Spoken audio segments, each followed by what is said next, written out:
Salam sejahtera kepada semua pelajar sekalian. Tahniah kerana telah mengambil keputusan untuk mengambil subjek biologi yang begitu menarik ya, dan akan membuka minda anda terhadap perkembangan dalam bidang biologi dan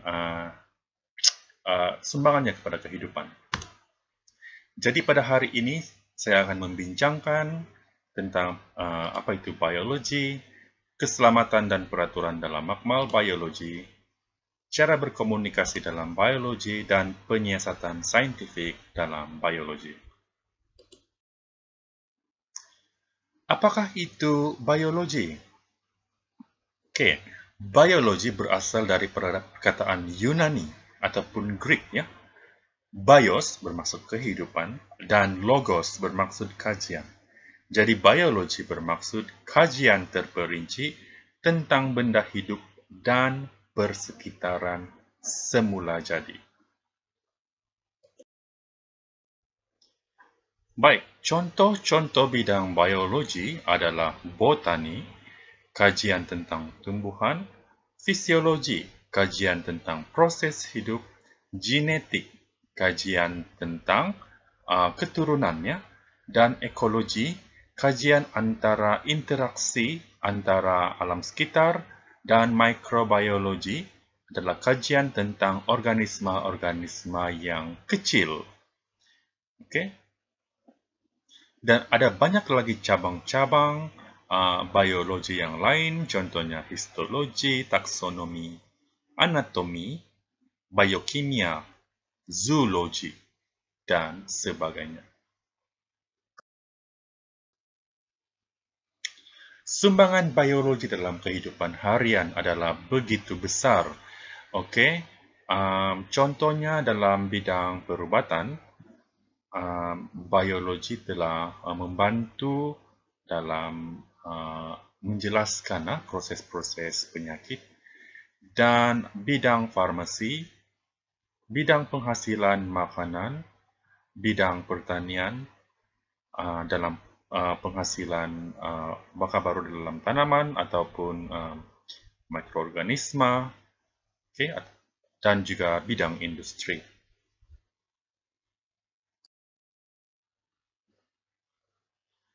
Dalam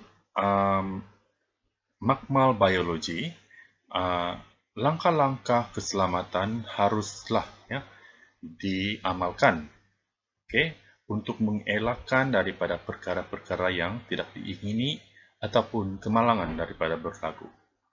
Oleh itu, terdapat beberapa peralatan perlindungan diri yang perlu kita kenali dan fahami fungsinya. Okey, stesen pancuran kecemasan adalah untuk mencuci bahagian badan yang terkena bahan kimia berbahaya ataupun beracun, dan stesen pencuci mata adalah untuk membilas mata daripada bahan beracun dan berbahaya. Kebuk wasap adalah digunakan untuk mengelakkan daripada terhidu gas-gas yang berbahaya seperti klorin, bromin, dan nitrogen dioksida. Kabinet aliran lamina adalah untuk menyediakan aliran udara yang ditapis dan ruang kerja yang bersih dalam kabinet aliran lamina. Okey. Kabinet keselamatan biologi adalah untuk menyediakan ruang kerja yang tertutup untuk mengkaji bahan yang berkemungkinan telah dijangkiti atau dicemari patogen. Jadi yang penting adalah Google untuk mengelakkan mata daripada terkena bahan kimia berbahaya. Okey, jadi ini penting ya untuk semasa menjalankan eksperimen yang berisiko. Topeng muka ya untuk melindungi daripada asap, wap, habuk, dan juga mikroorganisma yang berbahaya. Sarung tangan untuk mengendalikan sampel biologi, contohnya darah, okay, dan spesimen-spesimen lain. Baju makmal digunakan untuk melindungi badan dan pakaian daripada percikan bahan kimia yang berbahaya. Digunakan untuk mengelakkan kecederaan daripada serpihan kaca dan tumpangan bahan kimia. Dan mencuci tangan untuk membasmi kuman pada tangannya, dan biasanya kita cuci tangan menggunakan sabun. Baik, kita juga mengandungi jenis bahan. Kita juga perlu tahu bahan kimia yang tidak boleh dibuang ke dalam sinki dan macam mana kita mengurus kaidah bahan sisa biologi. Jadi bahan-bahan yang dibuang ke dalam sinki adalah bahan kimia yang mempunyai nilai pH 5 hingga 9. Oke. Jadi ingat pH neutral adalah 7, jadi ini adalah tidak terlalu asid dan tidak terlalu beralkali. Dan juga cecair dan larutan yang mempunyai kepekatan rendah tidak berbahaya kepada pengguna ya. Contohnya larutan sukrosa, larutan pewarna, dan air suling. Dan sementara itu, bahan-bahan yang tidak boleh dibuang ke dalam sinki termasuklah pelarut organik, contohnya aseton, alkohol, dan benzina.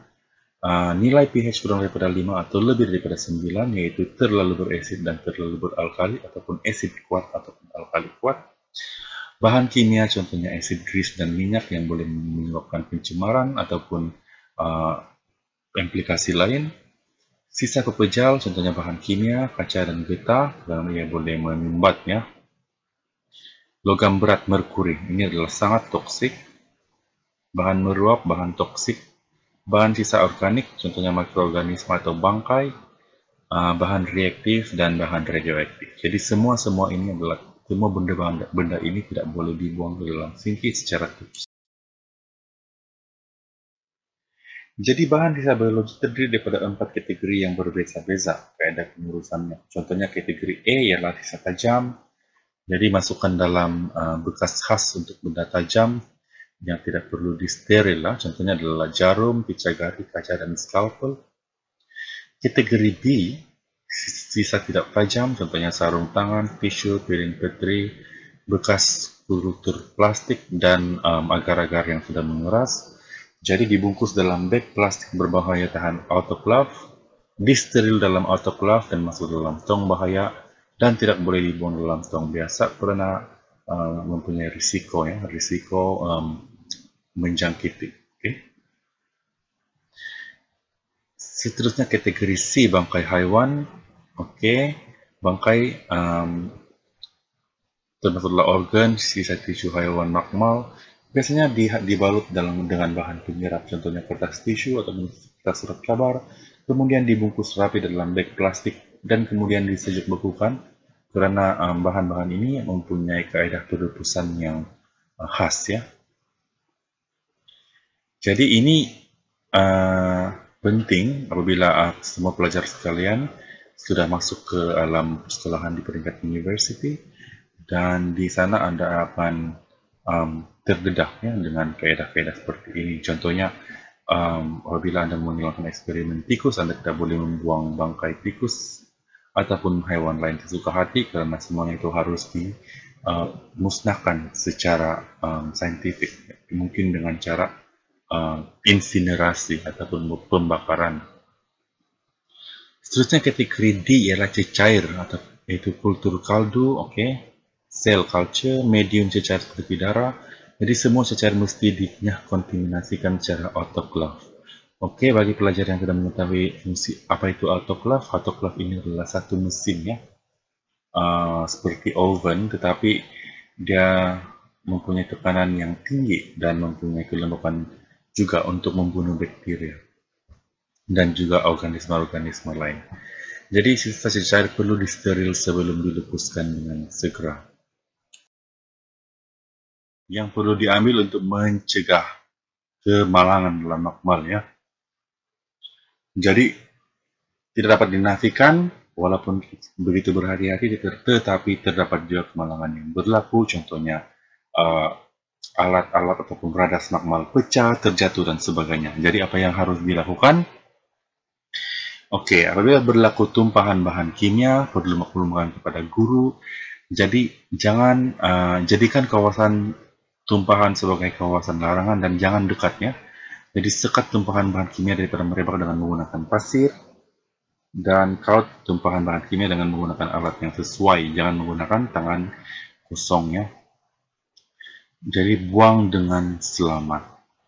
Seterusnya langkah-langkah mengurus tumpahan merkuri. Jadikan makluman kepada guru, jadikan kawasan tumpahan sebagai kawasan larangan. tabur serbuk sulfur untuk menutupi tumpahan merkuri dan hubungi pihak bomba, karena hanya pihak bomba yang boleh mengurus ya hasil bahan buangan merkuri. Jadi etika pakaian yang sepatutnya diamalkan ialah baju makmal, sarung tangan, kask, dan goggle keselamatan. Peraturan keselamatan am dilarang bekerja bersendirian di dalam makmal tanpa pengawasan, terutamanya jika Anda belum begitu mahir. Basuh tangan selepas menjalankan eksperimen. Dilarang membawa masuk barang yang tidak berkaitan ke dalam makmal. Bersihkan tempat bekerja dengan disinfektan. Dilarang makan dan minum dalam makmal, dan kenal pasti semua simbol keselamatan pada bahan dan peralatan sebelum digunakan. Baik, langkah keselamatan berhubung kebakaran, hentikan kerja serta-merta dan matikan semua punca elektrik berdekatan serta cabutkan palang. Keluar dari makmal mengikut laluan pelan kecemasan yang ditetapkan. Hubungi pihak bomba. Hubungi pihak bomba ini juga adalah yang antara yang paling dulu Anda lakukan. Jangan cemas dan tolak-menolak. Jangan berbata pelik untuk mengambil barang yang tertinggal dan berkumpul di tempat yang telah ditetapkan.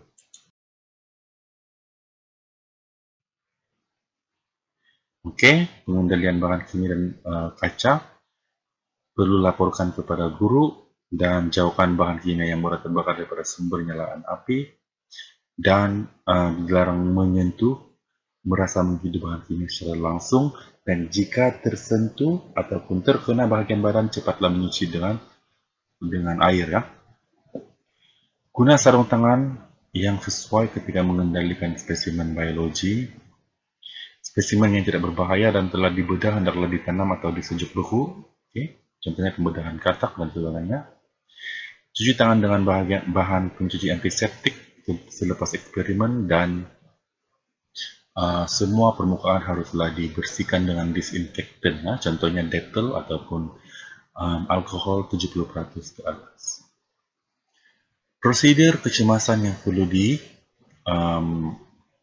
ya apabila mendapatkan bantuan. Makluman kepada guru, hubungi talian kecemasan, pihak hospital, ambulans, dan sebagainya. Pindahkan mangsa dari tempat kejadian, beri rawatan kecemasan, jadikan tempat kemalangan kawasan larangan. Tetapi jika ini melibatkan kemalangan elektrik, Anda harus jauhkan mangsa daripada sumber elektrik dengan menggunakan bahan penebat ya, yang tidak basah. Baiklah, sekarang kita akan pergi kepada cara berkomunikasi dalam biologi. Yang pertama adalah jadwal. Jadwal digunakan untuk merekod dan mempersembahkan data dan menyusun data secara sistematik, dan biasanya mengandungi tajuk, pemboleh ubah dimanipulasikan. Okey, jadi pemboleh ubah dimanipulasikan harus diletakkan dalam lajur kiri, manakala pemboleh ubah bergerak balas di lajur sebelah kanan. So, jadual mengandungi dua pemboleh ubah, iaitu dimanipulasikan dan bergerak balas. Pelajar kena ingat bahawa jadual perlu dilukis dalam kertas 3, dalam soalan kertas 3, ataupun dalam eksperimen, ataupun dalam kertas 2. Jadi, formatnya harus dipelajari dengan baik. Seterusnya adalah graf. Okay? Tujuan graf adalah untuk mengkaji ataupun melihat hubungan antara pemboleh ubah dimanipulasikan dan pemboleh ubah bergerak balas. Okay? Ada beberapa jenis graf yang perlu pelajar ketahui, iaitu graf garis, carta bar, dan histogram. Pemboleh ubah bergerak balas biasanya diletakkan pada paksi Y, manakala pemboleh ubah dimanipulasikan diletakkan pada paksi X. Ya. Jadi skala mestilah seragam ya, untuk paksi X dan paksi Y. Okay. Dan tanda mesti dititik dengan simbol X, dan mesti ada tajuk graf. Okay. Contohnya graf pemboleh ubah bergerak balas melawan pemboleh ubah dimanipulasikan. Contohnya graf, okay, graf bilangan daun dengan bilangan gelembung air yang dihasilkan. Seterusnya ialah carta bar atau juga dikenali sebagai carta palang. Okey, untuk mempersembahkan data menggunakan palang menegak yang tidak bercantum antara satu sama lain. Ya, ada dua paksi, paksi X dan paksi Y. Jadi setiap lebar palang perlu seragam. Tinggi palang bergantung kepada kekerapan dan frekuensi. Okey, dan kegunaan carta bar adalah untuk membuat perbandingan antara dua atau lebih perkara pada satu masa. Seterusnya adalah histogram. Histogram menunjukkan taburan data secara visual dan kekerapan sesuatu nilai dalam satu kumpulan data. Okey, jadi kaedah melukis histogram ialah melukis dua paksi iaitu paksi mendatar X untuk mewakili data yang telah dibahagikan kepada kumpulan mengikut sela yang sesuai. Okey, sela ataupun range contohnya daripada 40 ke 50 ataupun 60 ke 80. Jadi paksi Y menunjukkan kekerapan. Saiz atau lebar palang mestilah sama untuk semua sela kelas dan tidak ada jarak antara palang. Maksudnya jarak antara palang adalah tiada dan palang bersambung. Baik, dalam biologi, pelajar juga perlu mengetahui tentang cara-cara melukis lukisan biologi yang baik.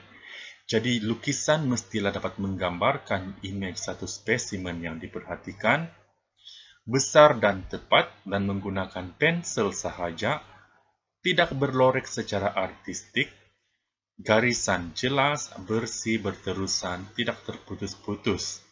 Tetapi jangan gunakan pembaris, ya. Label juga jelas, tidak ada anak panah untuk label dan lurus dan tidak bersilang antara garis lain. Lukisan juga mempunyai tajuk dan saiz lukisan berkadaran dengan semua struktur lain. Contohnya, jika anda melukis sel, saiz nukleus adalah perlu sekata dengan komponen sel yang lain. Okey, contohnya saiz nukleus dia tidak boleh terlalu kecil, ya, sehingga kelihatan seakan-akan seperti mitokondria. Okey, dan ribosom juga haruslah lebih kecil daripada nukleus dan mitokondria. Lukisan pelan adalah lukisan garisan yang menunjukkan garis bentuk struktur, dan lukisan terperinci menunjukkan sel-sel dalam struktur. Biasanya faktor pembesaran lukisan mesti dinyatakan, ya. Dan biasanya jika ada soalan ingin anda untuk melukis faktor pembesaran, maka anda perlu lukis faktor pembesaran. Jadi faktor pembesaran adalah senang, panjang lukisan dalam sentimeter dibagikan dengan panjang spesimen dalam sentimeter. Baik, ini adalah contoh lukisan biologi yang baik. Anda dapati bahawa tidak ada garis label yang bersilang, dan lukisan adalah jelas. Berikut adalah satah, keratan dan arah. Satah dibahagikan kepada tiga, iaitu satah sagital yang membahagikan tubuh kepada kiri dan kanan, satah frontal yang membahagikan tubuh kepada depan dan belakang, dan satah melintang yang membahagikan bahagian tubuh kepada atas dan bawah. Okey, jadi keratan rentas membahagikan struktur kepada bahagian atas dan bawah, manakala keratan membujur membahagikan struktur kepada kiri dan kanan. Ini adalah untuk spesimen yang contohnya tumbuhan ataupun keratan batang tumbuhan dan sebagainya. Superior adalah bahagian atas atau menuju kepala. Lateral adalah berada jauh daripada garisan tengah, iaitu bahagian di tepi. Medial berada di bahagian tengah. Inferior bahagian bawah menuju ke arah kaki. Ventral menuju ke bawah jasad. Dorsal menuju ke arah dan atas jasad. Anterior menuju ke arah depan jasad. Dan posterior menuju ke arah belakang jasad. Okey, ini adalah contoh arah dan kedudukan dalam biologi. Jadi dalam biologi, terdapat langkah-langkah dalam penyiasatan saintifik yang harus anda kenal pasti. Yang pertama adalah mengenal pasti masalah yang boleh diuji dengan penyiasatan saintifik. Yang kedua adalah membina hipotesis. Yang ketiga, mengenal pasti dan mengawal pemboleh ubah serta kaedah pengumpulan data. Yang keempat, merancang dan menjalankan penyiasatan saintifik. Yang kelima, mengumpulkan data. Yang keenam, menginterpretasikan data dan keputusan melalui penakulan saintifik. Yang ketujuh, membuat kesimpulan. Dan yang ke-8, menulis laporan. Baik,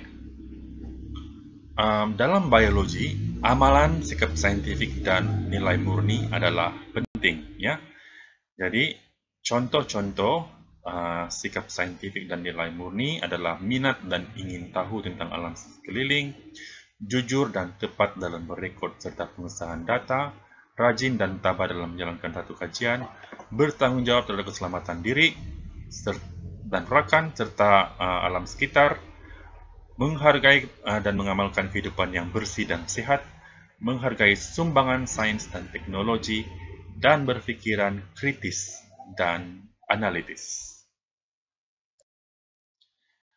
Baik, terima kasih diucapkan kepada adik Celestia Joanis kerana telah membantu dalam menyiapkan slide ini. Dan terima kasih kerana telah melihat dan bersama-sama dalam perbincangan bab 1, iaitu bab permulaan biologi tingkatan 4. Dan jika perbincangan ini berguna dan boleh membantu rakan-rakan anda, sila share, like dan subscribe, dan berjumpa lagi dalam perbincangan yang berikutnya. Sekian dan terima kasih.